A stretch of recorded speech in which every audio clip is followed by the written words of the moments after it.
am the Whistler, and I know many things, for I walk by night.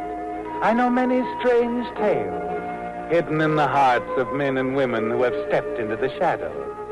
Yes, I know the nameless terrors of which they dare not speak. And now, the Whistler's strange story, Fading Star.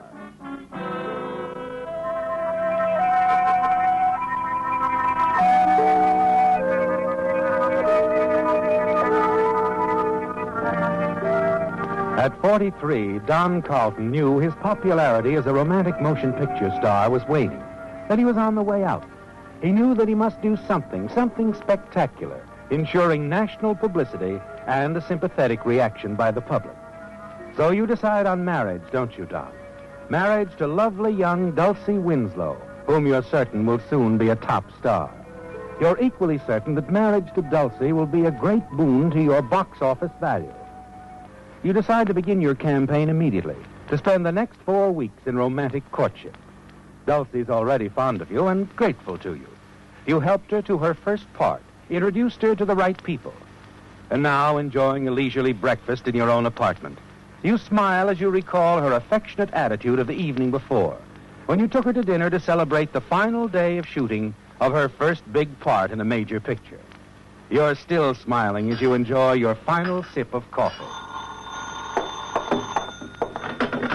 Hello? Don? Dulcie, darling. I'm just finishing breakfast. I just got a couple of minutes between some publicity shots, but I forgot to tell you something last night. Really? What? Jack Webster's throwing a party for the whole cast this evening in the commissary. He told me to be sure and ask you to come. Well, but I wasn't in the cast. I know, but Jack wants you to come anyway. So do I. Well, in that case, I'll be there. I'll be watching for you. Bye for now.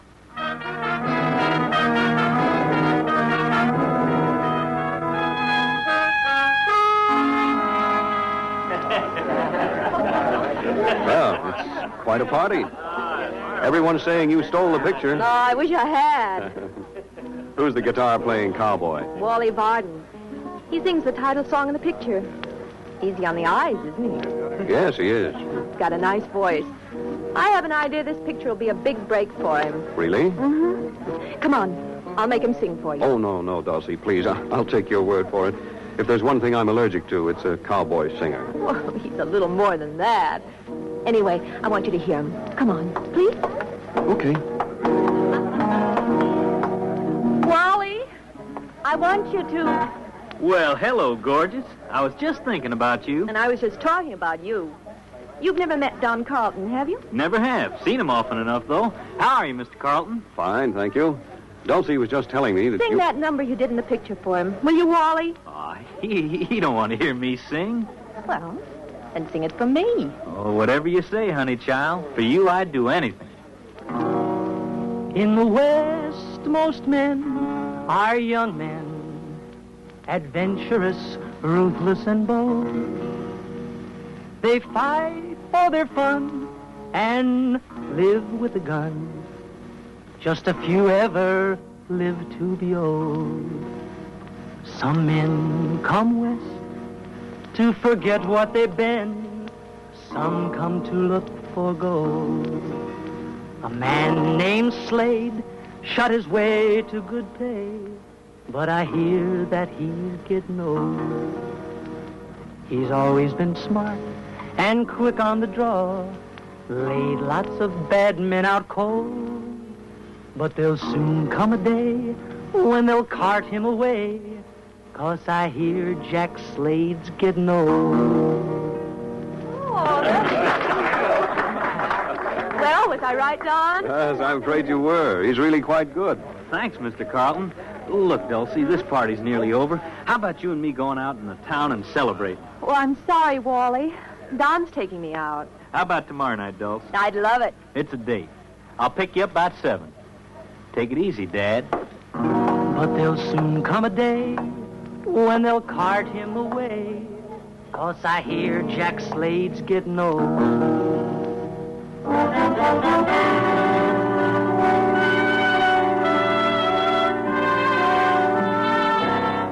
Wally Varden's needling you about your age was a jolt, wasn't it, Don? Dulcie's obvious interest in him jolts you even more. In the days that follow, Dulcie often speaks of dates with Wally, and you'd like to settle things with her right now, but something tells you the ideal moment for your proposal is days, if not weeks away. You wish you could find some way to break up their friendship. And a week later, at a party in the home of producer Jack Webster, an unexpected opportunity presents itself. Just before Martha South, famous singing star of Edco Films, takes her position at the piano to play her own accompaniment for some of her old favorites, you see her remove one of her famous diamond rings, wrap it in one of her gloves, and place it on a chair beside her fur coat. As the 40 or more guests, spellbound by her charm, edge ever closer to the piano, it's a simple matter for you to remove the ring, unobtrusively cross the room to the side of Wally Varden, and drop it into the side pocket of his coat, and then drift quietly into the group. When Martha takes her final bow, things work out exactly as you'd planned. Just wonderful, my dear. Oh, good heavens, my ring! My ring! Huh? What about it, Martha? My ring's gone. Just before I went to the piano, I put it inside my glove. And it's not there. The glove is empty. Oh, you must have dropped it, dear. Oh, it isn't on the floor. Anyway, it couldn't have fallen out of my glove. I hate to be nasty, but I'm afraid someone has taken it. Oh, come now, Martha. This could easily be a gag. Oh, now, come on. Whoever has it, speak up. I'm afraid it wasn't a gag, Don. I'm sorry, my friends, but you leave me no choice. I must phone the police. Oh, I must ask all of you to remain in this room until the police get here. Mr. Webster, I'm sorry, but I just can't stay. I told you that when you invited me. I'd have to leave early. Don't you remember? I'm booked to open at the Quadrangle Club tonight. I'm due on stage in 40 minutes. Sorry, Wally, but I can't make any exceptions. You'll have to wait like everyone else.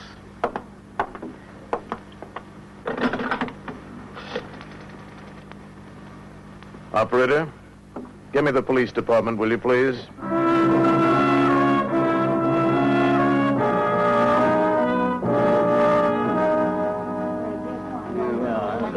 Well, Mr. Webster, we've got our man. You sure, Lieutenant? I don't see how we could be any more sure. This young fella had the ring in his coat pocket. Wally, no! I didn't steal it. Somebody else did, then dropped it in my pocket. I don't know why, but they did. Oh, but why, Wally? What could they hope to accomplish? I don't know. Maybe they got scared, changed their mind. All I know is that I didn't steal that ring. I know it's hard to believe my saying I had to leave to fill that club date just when I did. It makes me look bad. I'm afraid it does, Wally. Very bad. Oh, wait a minute. You mean this man wanted to leave before we got here? Yes, Lieutenant. Said he was due on stage at the Quadrangle Club. I am. You better get your hat, Varden. Things worked out even better than you'd hoped, didn't they, Don? Suddenly you get another idea, one you're certain will endear you to Dulcie forever. As Wally and the police lieutenant start toward the door... Just a minute, Lieutenant. For you too, Jack. Let's not act too hastily. Now, this young man could be telling the truth. I believe he is. I'm sure he is. I haven't known Wally very long, but That's the whole trouble, Dulcie. None of us have known him very long. He's the only person here we haven't all known for years. Mr. Webster. Hmm? Excuse me, Mr. Webster. Can I say something? Yes, of course. What is it, Bill? This young feller never took that ring. Oh, wait a minute. How can you be so sure? 'Cause I saw him the whole time Miss South was singing. He was standing right over there against the wall. Never moved once. You're positive of this? I sure am. I opened a little crack in the door and peeked in. Saw the whole thing. Did you see any of the other guests near him at any time? 3 or 4 of them. A lot of them was kind of walking around between songs. But you're sure this young man, Wally Varden, didn't leave his position on this side of the room? Positive. Well, thank you, Bill. You can go back to the kitchen. You've kept us from making a bad mistake. Yes, sir. Shall I go back to my work? Yes. Unless the lieutenant has some further questions. No, nothing more. You're excused, Bill. Thank you, Captain.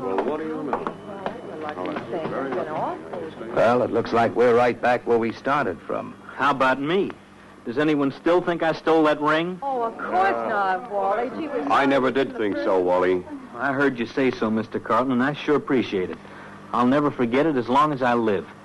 Is it all right if I leave now, Lieutenant? I think I can still make it on stage in time. Oh, certainly. We've no evidence to hold you. Well, then I think I'll be going. Good night, everybody. Good night, Wally. Sorry. Well, I might as well be leaving too, Mr. Webster. There's nothing more I can do. Good night. Good night, Lieutenant. And thank you very much. I think I'd better go too, Jack. I've sort of lost my party mood. We all have, I expect. Well, we'll start over some other night real soon. Shall we? Sure, Jack. It's a good idea. Good night. Can I drop you off at your place, Dulcie? You surely can. Come up for a nightcap if you have time. I want to talk to you, Don.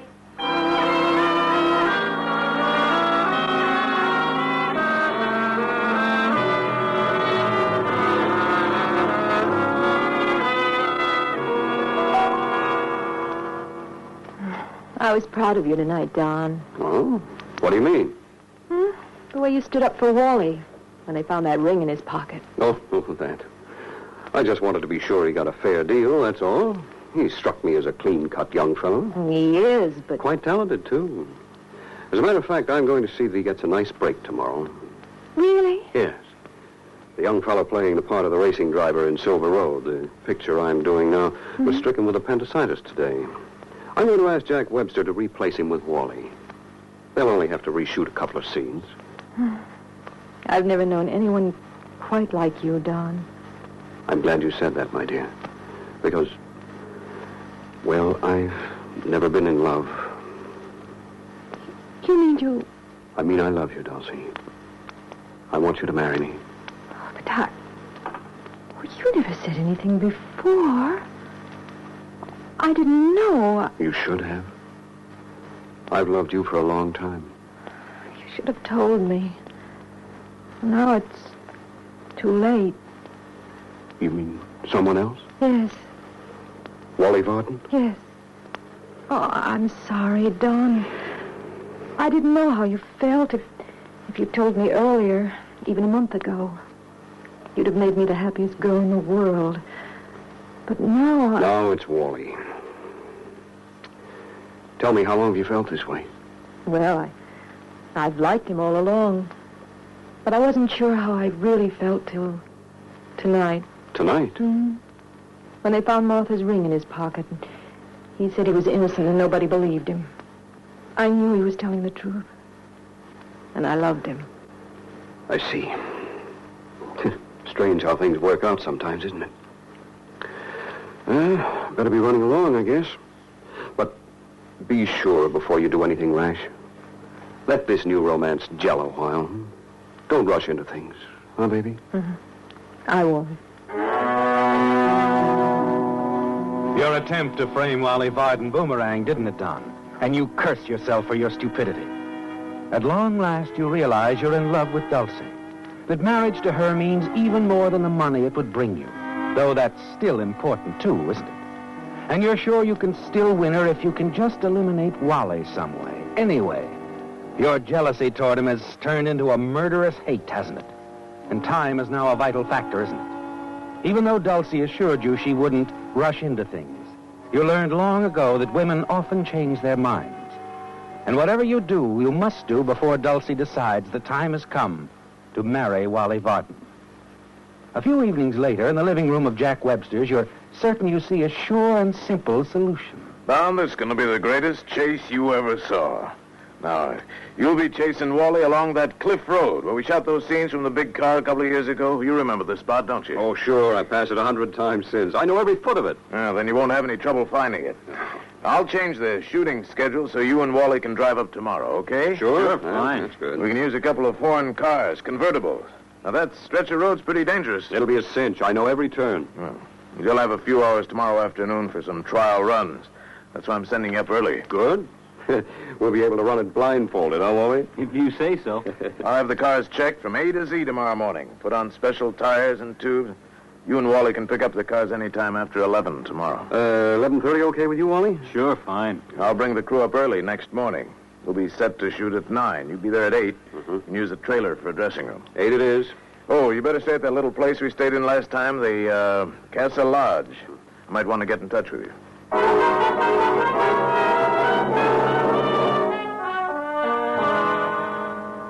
It'll be simple, won't it, Don? Jack Webster unknowingly gave you the answer to your problem of Wally Varden. You know that cliff road, and you know cars as well as most mechanics. All you'll need is a hacksaw and 5 minutes alone with Wally's car. You know exactly how to do it, don't you?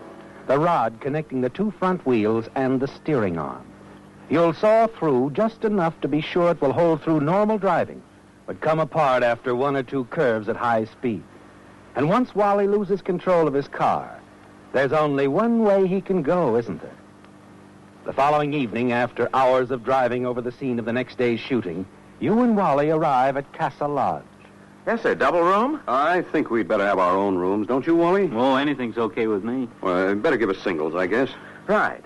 Now, let's see. How about parking space? There's a private lot in the rear, sir. Mm-hmm. Well, I guess that's safe enough. What about dinner? Well, there's nothing wrong with the Haviland Grotto. About a quarter of a mile north. Nice bar, too. Oh, sure, I remember it. Yeah, it's okay, Wally. Fine. Mm-hmm. After we clean up a little, I'll drive you over. We'll have a couple of drinks before dinner. Celebrate, huh? You're due to go a long way in this business, barring accidents. But accidents happen, don't they, Don? And when you and Wally return to Casa Lodge at a little after 11, the accident you've planned has driven everything else from your mind, hasn't it? After a few minutes of idle chatter and a cigarette in the now deserted lobby, Wally yawns, says good night, and goes to his room. A few minutes later, you return to your own room, where you soon put out your lights and wait nervously in the darkness until nearly 2 a.m. Then you quietly leave your room and use the rear entrance of the lodge. Start towards your car parked right next to Wally. The cat, for a moment, panic seizes you. You stand frozen with fear for several seconds and then return to the rear entrance of the lodge.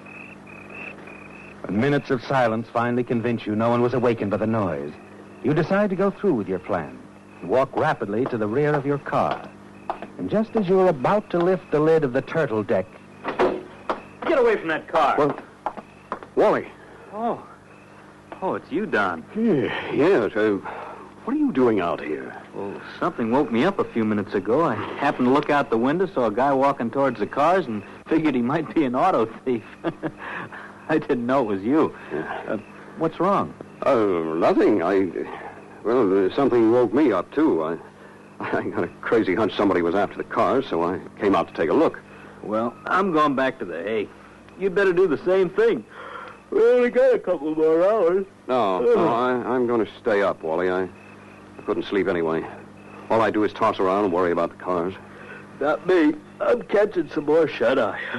You know what I think I'll do? Run these hacks around for a few miles. I've got a feeling about them. I think you're nuts, but it's okay with me. Here's the keys to mine. Thanks. I'll see you about 6:30, huh? Yeah, sure.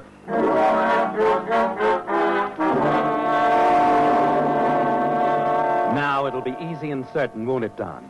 As soon as Wally re-enters the lodge, you take your toolkit and your flashlight from the rear of your car, slide behind the wheel of Wally's, and drive quickly away. A half-mile or so from the lodge, you turn into a quiet side road, and in a matter of minutes, your mission is accomplished. At a little before 9 next morning, after some friendly kidding from Wally about your worries of the night before, you're sitting tense and nervous behind the wheel of your own car, your motor racing, about 10 feet behind Wally. After what seems like hours, Jack Webster finally barks the cue you've been waiting for over the loudspeaker. Roll 'em!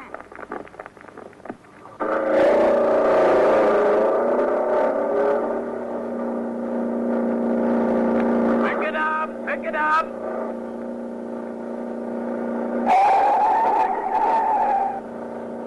Step on it, Don. You're falling behind. Close the gap on this turn, Don. Wally, what's wrong? Look out, Wally!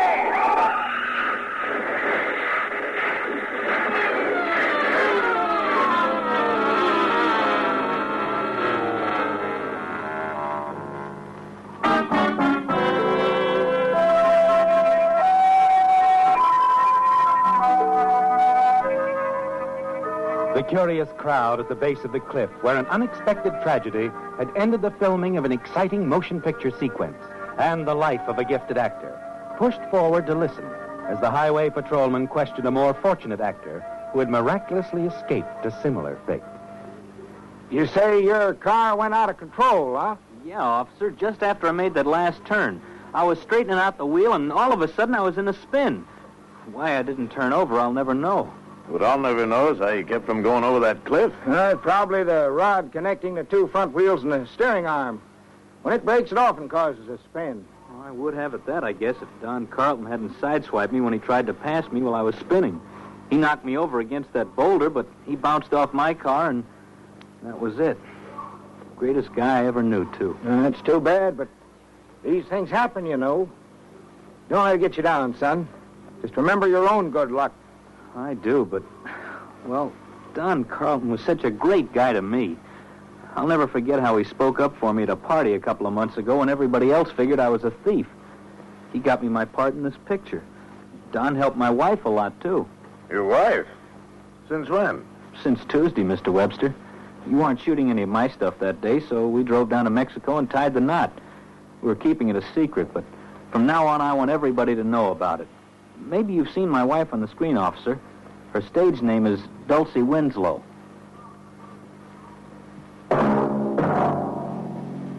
The Whistler.